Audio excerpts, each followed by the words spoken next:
भगवत गीता यथारूप अध्याय 5 और अध्याय का नाम कर्मयोग कृष्ण भावना भावित कर्म और श्लोका नंबर 17 सॉरी। तत् बुद्ध्या तत् आत्मना तत् निष्ठा तत् प्रायणा गच्छन्ति अनुपवृत्तिं ज्ञान निधुते कल्मषा।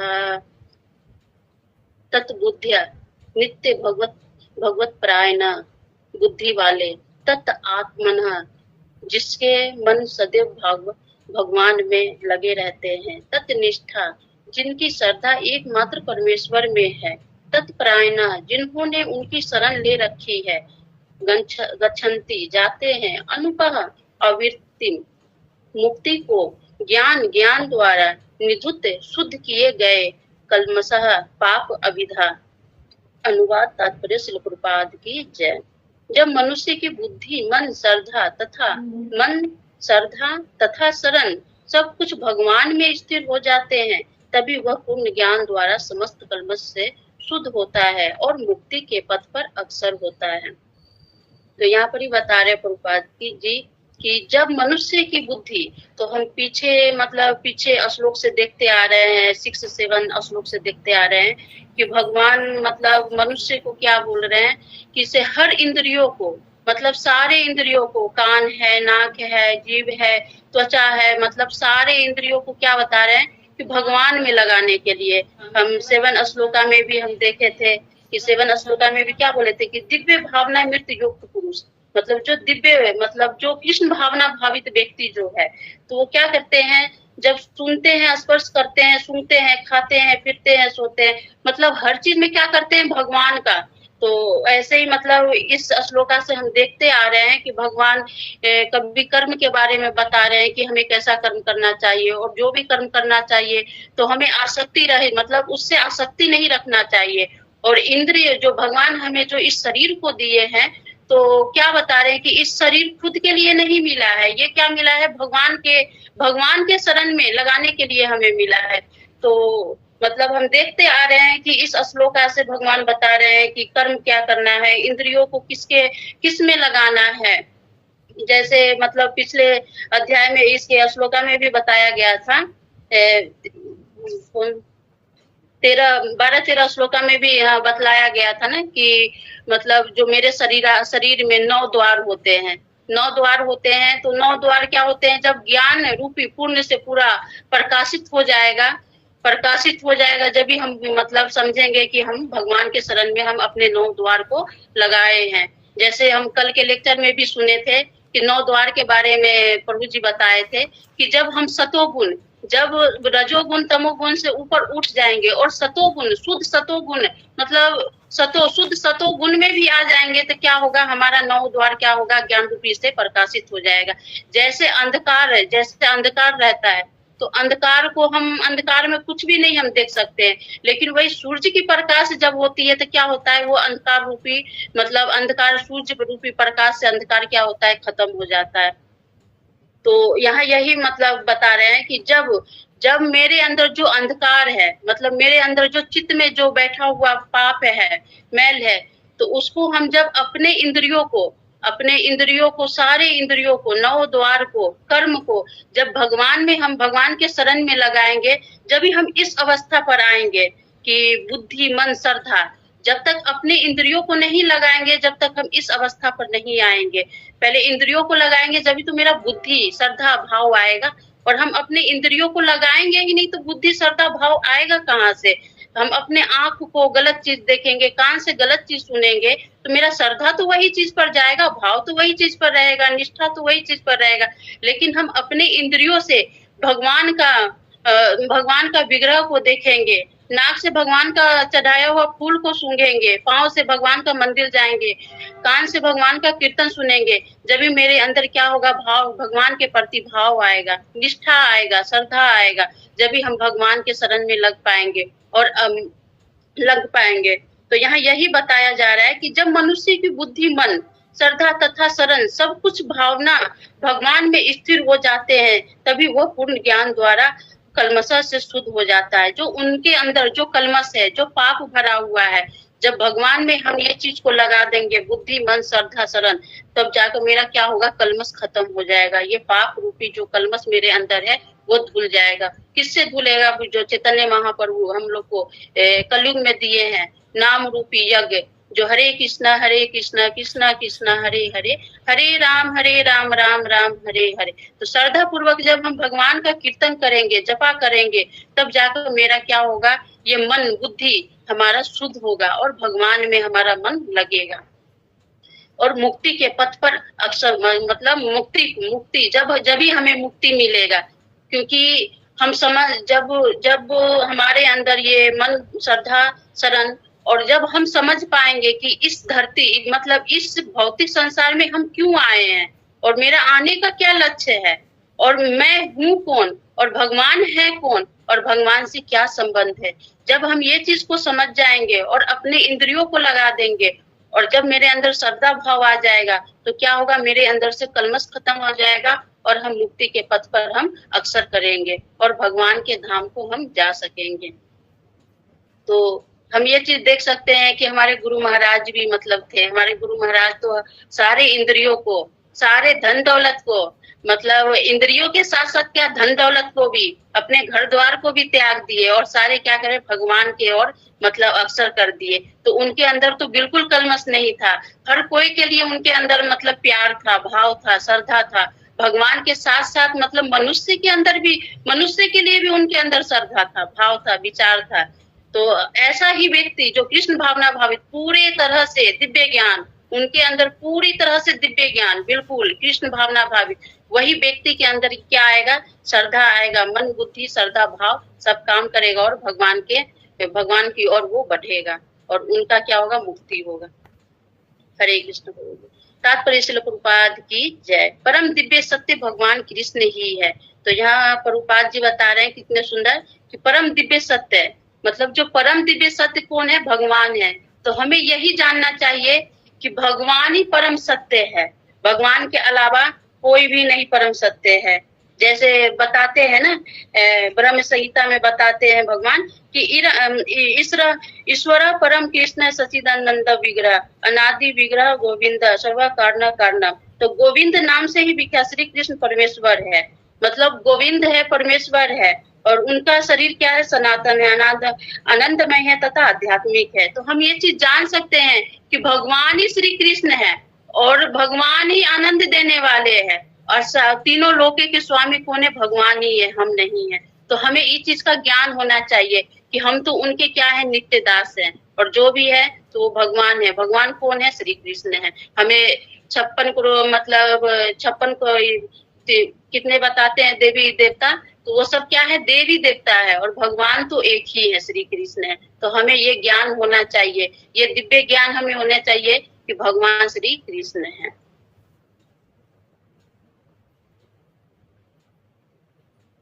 सारी गीता इसी घोषणा पर केंद्रित है कि घोषणा है कि कृष्ण श्री भगवान है। तो हम शुरू से पढ़ते आ रहे हैं, एक श्लोका से ही, पहला अध्याय से ही पढ़ते आ रहे हैं कि भगवान ही मतलब क्या है, श्री कृष्ण है। मतलब हर श्लोका में ये चीज का हमें बताया जा रहा है कि हमें कैसा कर्म करना चाहिए और भगवान कौन है और किसके लिए करना चाहिए, कि मतलब तो यही चीज बता रहा है। तो इसमें यही है कि गीता में मतलब बता रहा है हर चीज कि भगवान कौन है, श्री कृष्ण है, और ये गीता भी हमें कौन सुनाया है, भगवान श्री कृष्ण ने ही सुनाया है। यही समस्त वेदों का भी अभिमत है। तो सारे वेदों का भी यही मत है, सारे वेदों में भी यही कहा गया है कि जो भगवान है वो कौन है, श्री कृष्ण है। पर तत्व का अर्थ है परम सत्य है। तो पर तत्व का अर्थ है मतलब परम सत्य। परम सत्य कौन, भगवान। भगवान ही तो परम सत्य है। हम लोग तो क्या है, हम लोग झूठा है। भगवान ही क्या है, शाश्वत है, हम लोग तो अशाश्वत है। ये भौतिक संसार में आए हैं, अपने कर्मों से बंधेंगे, फिर क्या होगा, मृत्यु होगा, फिर आगे फिर इस भौतिक संसार में आएंगे, फिर जन्म मृत्यु जरा व्याधि से क्या करेंगे, ये 84 लाख योनिया में घूमते रहेंगे। लेकिन भगवान क्या है, परम सत्य है। भगवान क्या है, अजन्मा है, उनका कभी भी विनाश नहीं होता है, कभी भी जन्म नहीं होता है, वो सत्य है। तो हमें ये चीज का ज्ञान होना चाहिए कि भगवान ही सत्य है, हम सत्य नहीं है, हम तो विनाशी हैं, हम तो विनाश हो जाएंगे, मेरा तो विनाश हो जाएगा।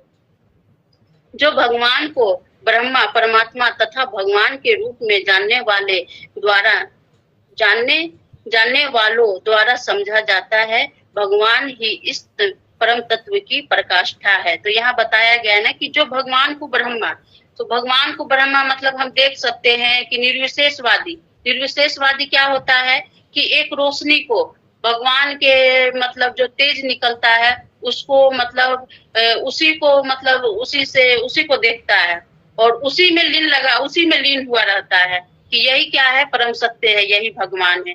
लेकिन क्या है, वो परम सत्य भगवान नहीं है, वो तो प्रकाश है। तो हम प्रकाश को देखकर क्या हम भगवान का दर्शन कर सकते हैं? नहीं कर सकते हैं। भगवान का तो दर्शन हम एक विग्रह में ही कर सकते हैं। तो निर्विशेषवादी क्या करते हैं कि वो ब्रह्म रूप में देखते हैं, परमात्मा तथा भगवान के रूप में जानने वाले। तो परमात्मा क्या होता है कि परमात्मा मतलब हम देख सकते हैं कि एक रेलगाड़ी है तो वो आ रहा है, तो जब वो मतलब आ रहा है तो दूर से क्या दिखता है कि वो ट्रेन आ रहा है, प्रकाश दिखता है, आ रहा है, तो उसको क्या निर्विशेषवादी देखते हैं प्रकाश के रूप में। लेकिन वही चीज हमारे सामने आता है तो हम उसमें देख रहे हैं कि उसमें डिब्बा भी है और रोशनी भी है, लाइट भी है। लेकिन उस डिब्बा रूपी क्या है, मेरा शरीर है, उसमें क्या है, परमात्मा बैठा हुआ है हर। तो हम क्या करते हैं, अपने शरीर रूपी डिब्बा में हम परमात्मा का दर्शन करते हैं। तो परमात्मा का दर्शन होता है तथा भगवान के रूप में। तो भगवान के रूप में क्या होता है कि इसे हम देख रहे हैं, जैसे भगवान के रूप में बता रहे हैं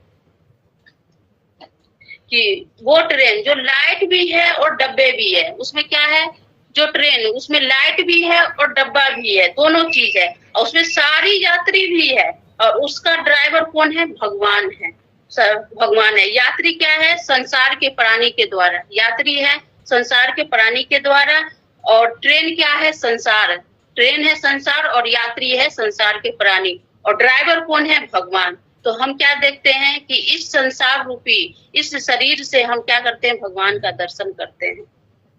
तो यहाँ यही बताया गया है कि जानने वालों द्वारा समझा जाता है भगवान की इस परम तत्व की प्रकाष्ठा उनसे बढ़कर कुछ नहीं है। तो क्या है, भगवान से बढ़कर कुछ नहीं है। भगवान का प्रकाष्ठा मतलब सबसे परम तत्व मतलब सबसे बड़ा कौन है, भगवान ही है। सत्य कौन है, भगवान ही है, उनसे बढ़कर कुछ भी नहीं है। भगवान कहते हैं मत परंतरः नान्यत किंचित् दस्ति धन्यजय। कृष्ण निराकार ब्रह्मा का भी अनुमोदन करते हैं। तो भगवान क्या होते हैं, जो निराकारवादी होता है, तो निराकारवादी होता है उसका भी क्या करते हैं, अनुमोदन करते हैं उसको। भगवान तो देखो भगवान क्या है कि से हर कोई मतलब एक एक जीव के लिए, एक एक मनुष्य के लिए जो भगवान को नहीं मानता है, क्या एक माता पिता जो एक बच्चे चोर हो जाते हैं तो क्या उसको भूल जाते हैं, नहीं भूलते हैं ना, उसका भी याद रखते हैं, उसका भी ख्याल रखते हैं। बेशक बच्चे चोर हो गए लेकिन माता पिता को तो ख्याल रहता ही है। तो ऐसे ही जो निराकारवादी है तो भगवान के तेज को ही मतलब समझते भगवान है, लेकिन भगवान का तो प्रकाष्ठा उनके ऊपर ही रहता है, उनके ऊपर भी रहता है। जैसे एक विग्रह का सेवा करता है, भगवान का नाम लेता है, वैसे ही मतलब वो जो है शून्यवादी, जो निर्विशेषवादी है, जो प्रकाश में ही भगवान का दर्शन करता है, तो भगवान उसका भी ख्याल रखते हैं। जिसके मन बुद्धि श्रद्धा तथा शरण कृष्ण में है, अर्थात जो पुण्यता कृष्ण भावना भावित है, उसके सारे कलमश धुल जाते हैं। तो यहाँ क्या बता रहे, जिनके मन बुद्धि श्रद्धा तथा शरण, तो मन बुद्धि तथा श्रद्धा शरण, तो भगवान में क्या मन भी लगाना है, बुद्धि भी लगाना है, श्रद्धा भी लगाना है, उसके साथ साथ क्या लगाना है, शरण भी, मतलब भगवान के शरण में हमें क्या रहना है, मन बुद्धि तो लगाना ही लगाना है, लेकिन उनके शरण में। ऐसा नहीं है कि हम तो कहते हैं कि हम सारे कार्य कर रहे हैं, भगवान के लिए कर रहे हैं, लेकिन हम अपने इंद्रियों को हम अपने तुष्टि के लिए लगा रहे हैं। तो ऐसा नहीं करना है। हमें क्या करना है कि कर्म करते हुए हमारे इंद्रिया जो है उसको भी हमें भगवान के शरण में लगाना चाहिए। तो ऐसे यहाँ बताया गया है कि जिनके मन बुद्धि श्रद्धा, तो मन भी बुद्धि भी श्रद्धा, मन से हम कर रहे हैं भगवान का, बुद्धि से भी कर रहे हैं और श्रद्धा भी है, तो हमें क्या करना चाहिए, उसके साथ साथ हमारा भगवान के अंदर शरण भी लेना चाहिए, भगवान में ही शरण लेना चाहिए कि भगवान आप ही जो करने वाले कराने वाले आप ही हैं, आपके सिवा और कोई नहीं है। हम तो इस भौतिक संसार के माया में माया रूपी जंजाल में मैं फंस गई हूँ, लेकिन इससे मैं कब उद्धार होंगी? जब आपके आपके शरण में आऊंगी, जब भी मेरा उद्धार होगा, नहीं तो आपके शरण के बिना उद्धार नहीं होगा। क्योंकि हम एक मतलब देखी थी कि जब वो भगवान मनुष्य को जन्म दिए थे, तो श्रीमती मतलब नारायण भगवान, तो श्रीमती मतलब लक्ष्मी माता पूछी थी कि हे प्रभु, भगवान मनुष्य को सब कुछ दिए हैं, आप मनुष्य को सारी चीज दिए हो, लेकिन जो मनुष्य को जब दे रहे थे तो नीचे कुछ गिरा, उसको पैर के नीचे आप दबा लिए, ऐसा क्या है जो आप मनुष्य को नहीं दिए हो? जो तो मतलब नारायण जी लक्ष्मी माता से बोली, हे लक्ष्मी, मनुष्य को मैं सब कुछ दिया हूँ, लेकिन एक चीज नहीं दिया हूँ, क्या? शांति। तो क्योंकि शांति नहीं दिया हूँ, क्योंकि भौतिक संसार में सारे संसार को वो घूम लेगा, लेकिन उसको शांति कहीं नहीं मिलेगा। हम भौतिक संसार में क्या खोज रहे हैं? शांति ही तो खोज रहे हैं, लेकिन क्या हमें शांति मिल रहा है? नहीं मिल रहा है। भौतिक संसार का इतना सुख प्राप्त हम कर रहे हैं, मतलब छोटे से मतलब जब जन्म लिए, जन्म से ही क्या सुख प्राप्त करने के लिए, जन्म जब बच्चा लेता है तो क्या करता है? रोना शुरू कर देता है। क्यों रोना शुरू कर देता है? सुख के लिए, कि हमें हमारी माँ गोद में ले, दूध पिलाए। तो वो भी तो मेरा अपने स्वार्थ के लिए मैं रो रहा था ना। तो बड़े होते हैं तो उसमें भी स्वार्थ है। जब बड़े के बाद जवान होते हैं, शादीशुदा होता है, बच्चे होते हैं, हर सुख प्राप्त होता है, लेकिन फिर भी हमें क्या होता है? फिर भी मैं क्या कहती हूँ कि हमें शांति तो मिल ही नहीं रहा है, पता नहीं शांति कहाँ है। हर चीज कर लिया लेकिन शांति की प्राप्ति नहीं है। तो भगवान क्या कहते हैं लक्ष्मी माता को कि हे लक्ष्मी, मनुष्य को सब कुछ मैंने दे दिया, उनके सारे इच्छा मैं पूरी करता हूँ, जो इच्छा करते हैं, लेकिन मैं एक चीज उनको नहीं दिया, शांति। क्योंकि वो सारे जगह से घूम लेंगे, सारे चीज से वो मतलब सुख श्रद्धा सारे चीज उनको प्राप्त हो जाएगा, लेकिन फिर भी उनको कहीं ना कहीं क्या रहेगा? कमी, कि हमें शांति नहीं मिल रहा है। तो फिर मेरे लास्ट में क्या होगा? फिर मेरा शरण ग्रहण करेगा ही वो, और मेरे शरण ग्रहण करेगा जब भी उनको शांति प्राप्त होगा। तो यही होता है, हम कितना भी कोशिश कर ले भौतिक संसार में शांति ढूंढना, हमें प्राप्त नहीं होगा शांति। जब हम भगवान के शरण में जाएंगे जब भी हम शांति को प्राप्त कर सकते। हम इससे पहले हम देवी देवता को भी पूजन करते थे, लेकिन कहीं ना कहीं हमें शांति नहीं मिलता था। करते तो थे अपने मन के शांति के लिए, लेकिन नहीं। लेकिन जब से हम इस्कॉन में जुड़े हैं और समझ में आया है कि परम सत्य कौन है? भगवान है, श्री कृष्ण है, तो हमें क्या होता है? मन की शांति होता है, और मन की शांति होता है, और इस चीज के कि हाँ यही परम सत्य है, हमें क्या करेंगे? इन्हीं का नाम लेंगे और इन्हीं के शरण में जाएंगे, तो मेरा क्या होगा? इस भौतिक संसार से उद्धार होगा, और हम अपने असली मतलब जो मनुष्य जन्म लेने का जो हमारा लक्ष्य है वो प्राप्त हो पाएगा। कृष्ण भगवान, उनके सारे कल्मश धुल जाते हैं और उन्हें ब्रह्मा संबंधी प्रत्येक वस्तु का पूर्ण ज्ञान हो जाता है। और क्या होता है? उनके ब्रह्मा मतलब उनको क्या होता है? भगवान के सारे रूपी मतलब भगवान का नाम, रूप, गुण, लीला, हर चीज के बारे में क्या होता है? जो कोई व्यक्ति कृष्ण भावना भावित पूरी तरह से हो जाता है, जैसे हम देख सकते हैं कि एक माँ एक बच्चे के बारे में सारे चीज जानते हैं, बिल्कुल वो गूंगा भी क्यों ना हो, बहरा क्यों भी ना हो, लेकिन एक माँ को अनुभव हो जाता है ना कि बच्चा गूंगा है, फिर भी अनुभव हो जाता है कि मेरा बच्चा क्या मांग रहा है, क्या बोल रहा है, क्या कर रहा है ना। तो उसी तरह से जो कोई भी व्यक्ति, कोई भी मनुष्य कृष्ण भावना भावित हो जाएगा, तो भगवान के बारे में वो जान जाएगा कि हाँ भगवान क्या है, मतलब भगवान के रूप क्या है, गुण क्या है, लीला क्या है, और भगवान मतलब भगवान ही क्या है? सत्य है, और भगवान ही तीनों लोक का स्वामी है। हम तो भगवान के नित्य दास हैं।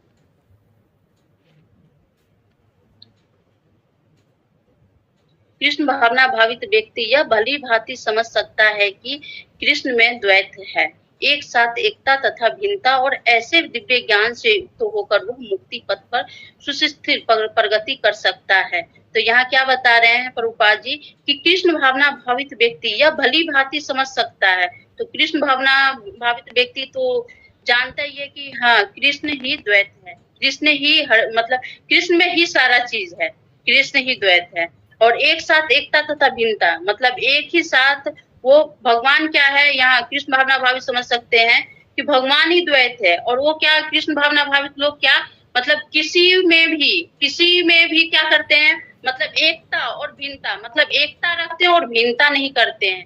हर कोई में क्या करते हैं? भगवान के मतलब भगवान का दिया हुआ चीज, मतलब जैसे कीड़ा मकोड़ा हो, पशु पक्षी हो, कुछ भी हो, तो उसमें क्या करते हैं, भिन्नता नहीं करते हैं। वो क्या कहते हैं कि ये भगवान, मतलब जो आत्मा मेरे अंदर है वही आत्मा उसके अंदर है, तो उससे क्या होता है, भिन्न नहीं करते हैं। और क्या एक मतलब एक रूप से वो देखते हैं। और ऐसे दिव्य ज्ञान युक्त होकर हुआ, जब ऐसे दिव्य ज्ञान, जब उनके मन में ये चीज आ जाएगा, सबके प्रति संभाव, सबके प्रति संभाव की, सब क्या है, भगवान का ही दिया हुआ, मतलब ये भगवान का ही दिया हुआ है। जैसे हम भगवान के दिव्य आए हैं, तो वैसे ही जो कीड़े 84 लाख योनिया जो है, वो भगवान का दिया हुआ ही तो है। तो हमें क्या करना चाहिए कि हम 84 लाख योनिया में एक मनुष्य योनिया ही है जो जिज्ञासा कर सकता है, पशु पक्षी के लिए सोच सकता है, कीड़े मकोड़े के लिए सोच सकता है। तो हमें क्या करना चाहिए कि हमारे अंदर ये दिव्य ज्ञान जो आया है, तो दिव्य ज्ञान ऐसा नहीं है कि हम सिर्फ भगवान के लिए ही दिव्य ज्ञान प्राप्त कर सके। जो भगवान का दिया हुआ चीज है, जो कीड़ा मकोड़ा है, जिसका सहारा कोई करने वाला नहीं है, तो उसका हम सहारा कर सकते हैं। तो ऐसा योगी क्या होगा, ऐसा दिव्य युक्त होकर वो मुक्ति पर, वह मुक्ति पर पथ, तो वो क्या होगा, मुक्ति पर पथ सुस्थिर प्रगति कर सकता है। क्या होगा, वो स्थिर रहकर वो प्रगति कर सकता है, मुक्ति को प्राप्त कर सकता है। हरे कृष्णा प्रभु।